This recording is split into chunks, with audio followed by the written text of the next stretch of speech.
You know those beautiful full color projects that make you do a double take because the color is so vivid it just has to be magic? That's the beauty of sublimation crafting. It might sound mysterious, but sublimation comes down to a few basic supplies and techniques, no hidden secrets.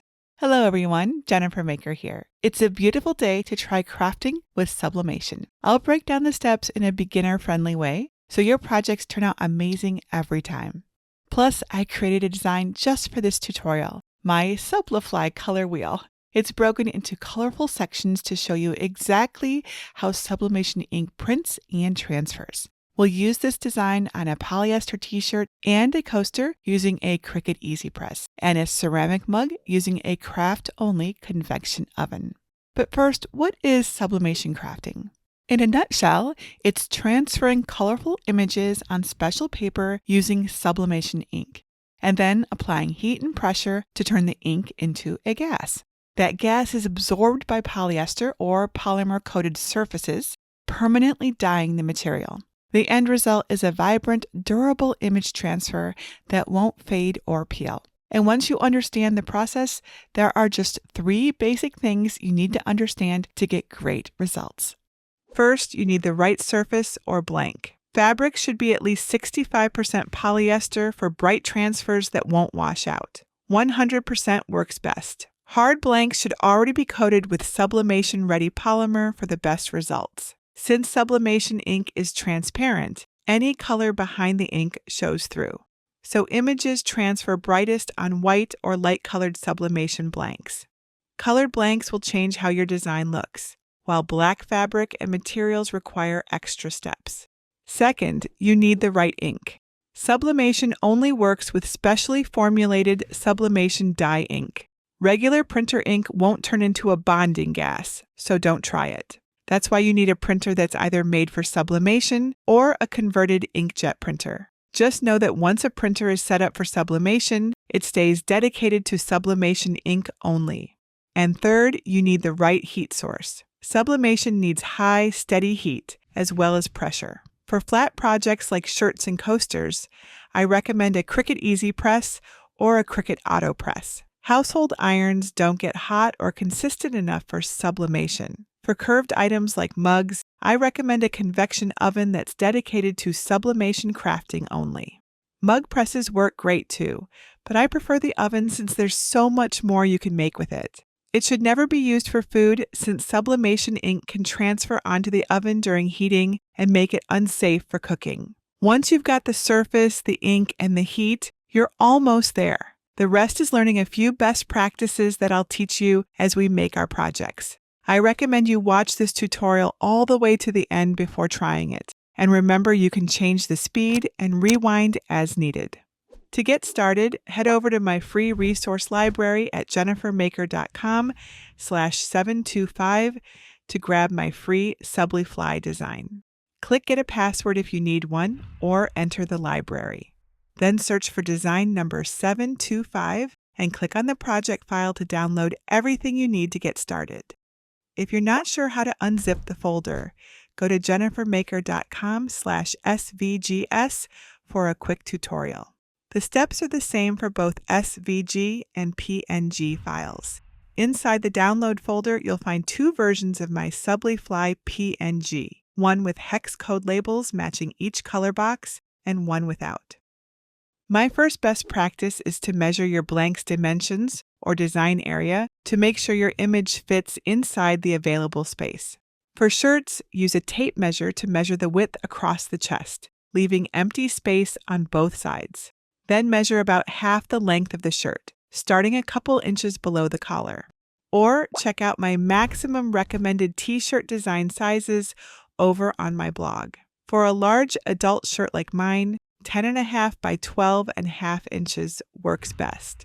For most flat blanks, measure the widest and tallest parts. My coaster is 3.75 inches square.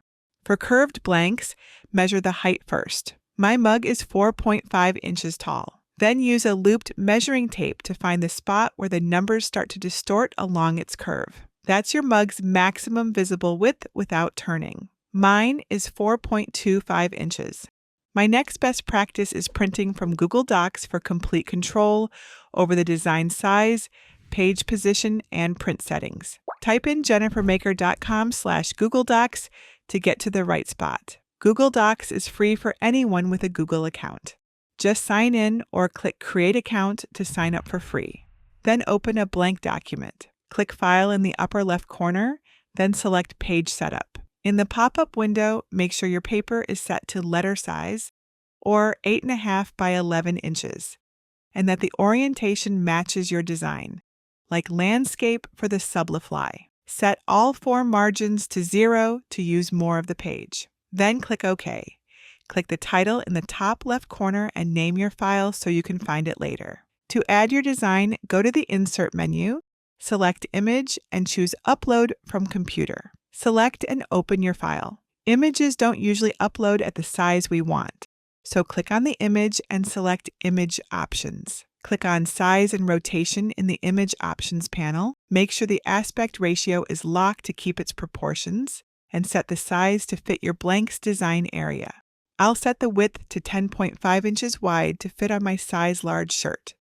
The height will adjust automatically. For coasters, subtract 1/4 inch from your blank's width to leave a buffer. And for mugs, subtract at least 1/2 inch from your maximum height. Click the text wrapping heading in the Image Options panel. Select the Wrap Text icon so you can move the image freely on the page, then click and drag the image to the center. This leaves plenty of white space around the edges so you can safely tape it later. Now go to File and select Print. Under Destination, choose your Sublimation printer. Click the arrow beside More Settings to select Print using System dialog, and open your printer's full settings. Your screen might look different, but use mine as a reference. Choose the highest print quality, select the best matte photo paper setting, and check Mirror or Flip horizontally. Mirroring the design is another best practice to make sure images and text appear correctly after pressing. If you forget to mirror, this happens, and yes, we've all done it at least once. Load a sheet of sublimation paper into your printer. If you're unsure which side faces up, check the package or your manual. Once everything is set, click Print. Let the print dry completely before handling it to avoid smudging the ink. The colors will look dull as the print dries, but trust the process. They brighten up beautifully once heat is applied. Your design is ready to transfer, so let's grab our blanks and get ready to press. I'll walk you through the t-shirt first. Remember to open a window and turn on a fan to improve ventilation before pressing. Set your easy press to 385 degrees Fahrenheit or 196 degrees Celsius and set the timer for 10 seconds. I'm using the settings that I found work the best for this type of project. But if you're not sure where to start, check out my Sublimation Cookbook to get time and temperature settings for tons of sublimation projects. Place your pressing mat on your work surface. Use a lint roller to remove any excess lint or debris from the front of your shirt, since even tiny fibers can block the ink and leave light spots in your design. Fold your shirt in half vertically and press it for 10 seconds along the crease. This helps remove any moisture so your design transfers evenly. Then place your press back on the base. Unfold your shirt and lay it face up on the pressing mat. The crease you just pressed will act as a center line to help you align your design.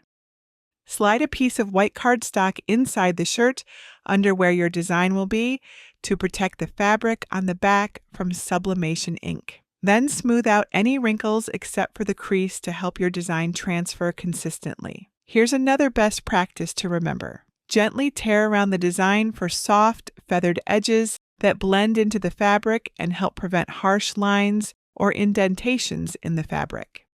Gently curl your printed design along its vertical center and crease the white part at the top and bottom of the paper. Be careful not to crease or fold any inked areas of the print, because that can lead to white spots. Use a ruler or one of my free t-shirt guides to measure 2 to 3 inches below the center of the shirt's collar and align the top of the design with the bottom edge of the ruler, ink side down.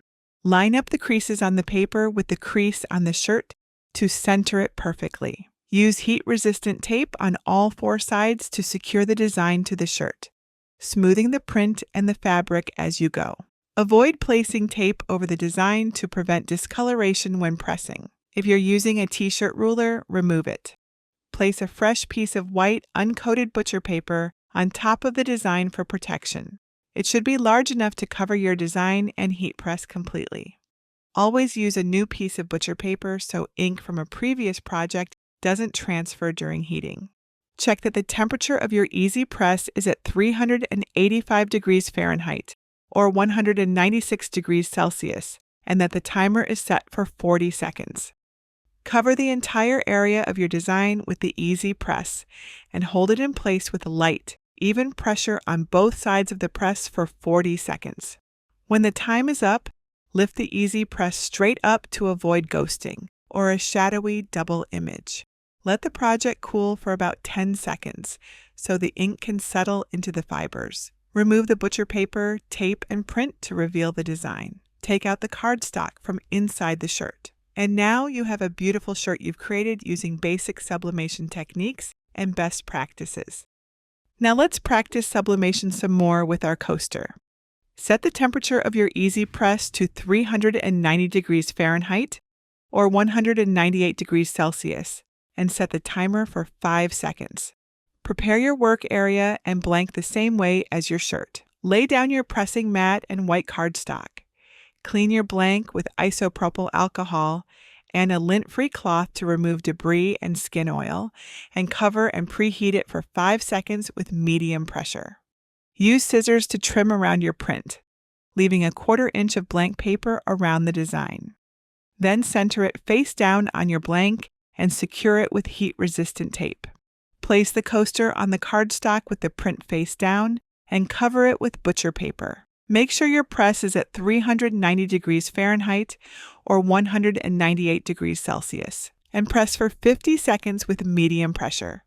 Then lift your press, let the coaster cool completely, and remove the tape and paper to reveal your design. And now you have a coaster with a beautiful Sublifly design. Our last project is the mug. Prepare your sublimation oven by removing the tray since you don't need it for the mug and placing a thermometer in the center. Preheat your oven to 400 degrees Fahrenheit or 204 degrees Celsius. Clean your mug with isopropyl alcohol and a lint-free cloth. Lay the mug on a towel to stabilize it, with the top facing away from you. Place the handle on the opposite side of your dominant hand, so your design faces outward as you drink. Trim the design to have a 1/4 inch of white space, center it face down on the mug, and secure it with heat-resistant tape. Next, lay the mug on a shrink-wrap sleeve about 1 inch from the bottom, with the folded edges of the sleeve on the left and right sides.